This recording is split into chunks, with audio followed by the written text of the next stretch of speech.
राहुल गांधी पर संबित पात्रा ने बड़ा हमला बोला। कांग्रेस पार्टी को भी आड़े हाथों लिया है। संबित पात्रा की ओर से बड़ा हमला राहुल और कांग्रेस पर बोला गया। साफ कहा कि संसद में 99 की संख्या ये अहंकार का खेल है। जाति पूछने पर संसद में आखिरकार हंगामा क्यों बरपा?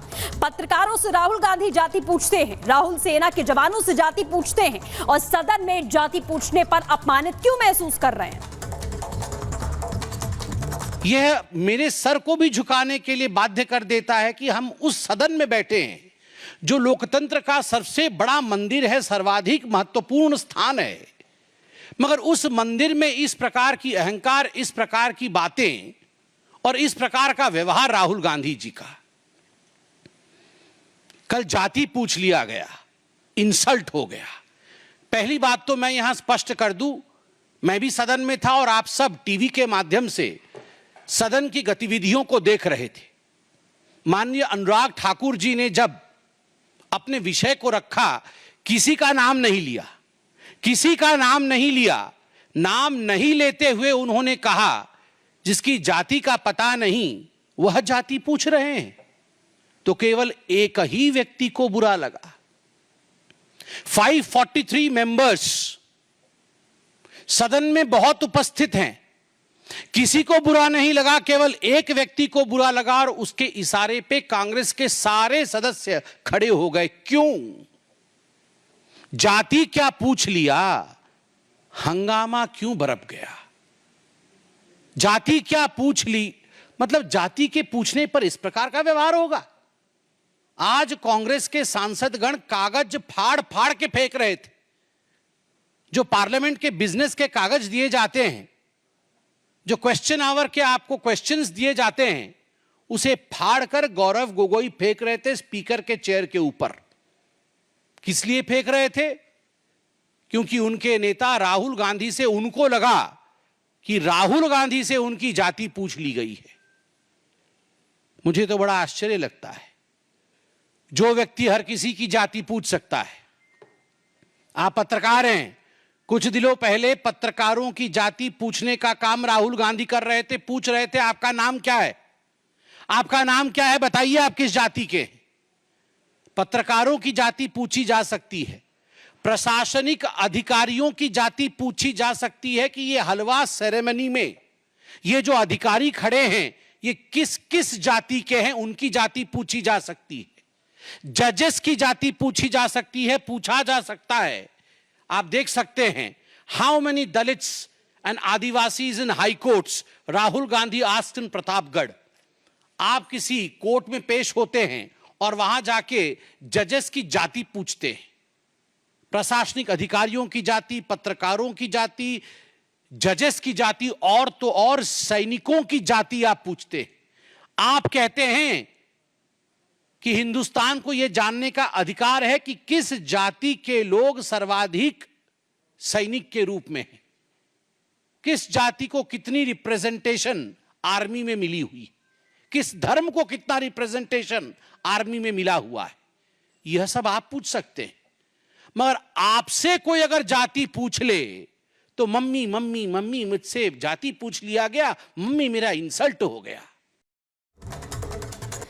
लेकिन इस बीच बीजेपी ने यह भी कहा कि सदन के नियम सबके लिए एक है। राहुल गांधी बचकानी हरकतें अब बंद करें, स्पीकर का बार बार अपमान करना बंद करें, क्योंकि राहुल गांधी जब भी आते हैं स्पीकर का अपमान करते हैं। और साथ ही ये भी कहा कि राहुल अपने को नियमों से ऊपर मानते हैं, ऐसे बैठते हैं जैसे घर के सोफे पर बैठकर टीवी देख रहे हो। सुनिए आप क्या कुछ कहा। राहुल गांधी अपने आप को रूल से ऊपर मानते हैं और स्पीकर महोदय का, पीठासीन स्पीकर महोदय का अपमान करते हैं।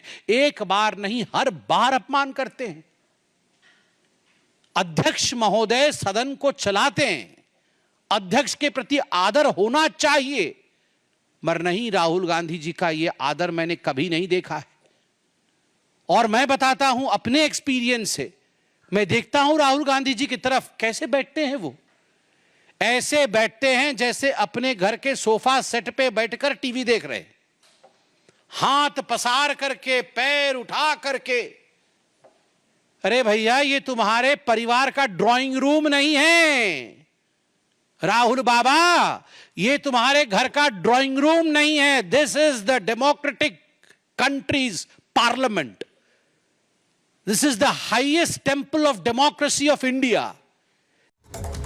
वहीं गिरिराज सिंह ने भी राहुल गांधी पर बड़ा हमला बोला है और कहा है कि राहुल गांधी हिंदुत्व को कभी आतंकवाद कहते हैं, लेकिन अपने को लेकर कुछ भी बोलने से बचते नजर आते हैं। गिरिराज सिंह ने फिर से प्रश्न खड़े किए हैं। क्या कुछ कहा है गिरिराज सिंह ने, एक बार सुनवा देते हैं आपको।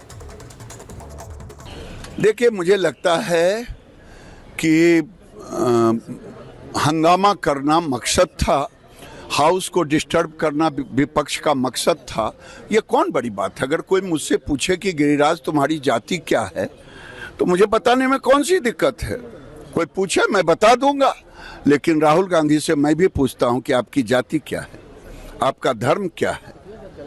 ये न जाति बताएंगे न धर्म बताएंगे।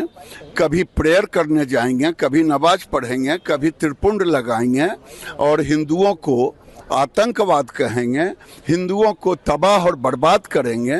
ये चाहते हैं भारत का सनातन तबाह और बर्बाद टूट हो जाए और भारत एक विखंडता की ओर जाए। लेकिन गिरिराज जी वो कह रहे हैं कि बीजेपी ओबीसी, दलित, SC ST के खिलाफ है, चाहती नहीं है कास्ट सेंसस हो, जाति जनगणना हो, और इसीलिए उनके हित की बात नहीं करती है, उनके खिलाफ बात करती है। मैं काम करता हूं, मैं पूछना चाहता हूं कांग्रेस से, अभी फिर कहाँ हूं और फिर आप वही प्रश्न पूछ रही हैं।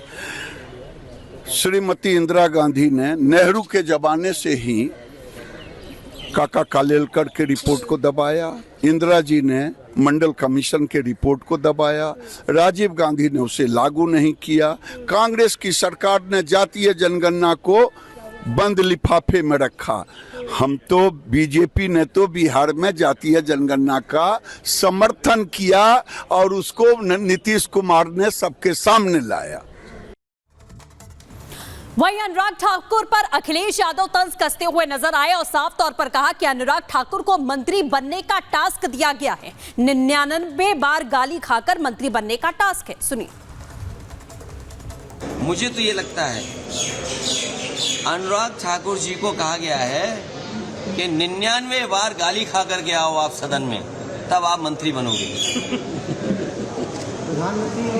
और जाति का सवाल जिसको जानना है, बाबा साहब भीमराव अम्बेडकर जी की किताब एनिमिलेशन ऑफ कास्ट जरूर पढ़नी चाहिए।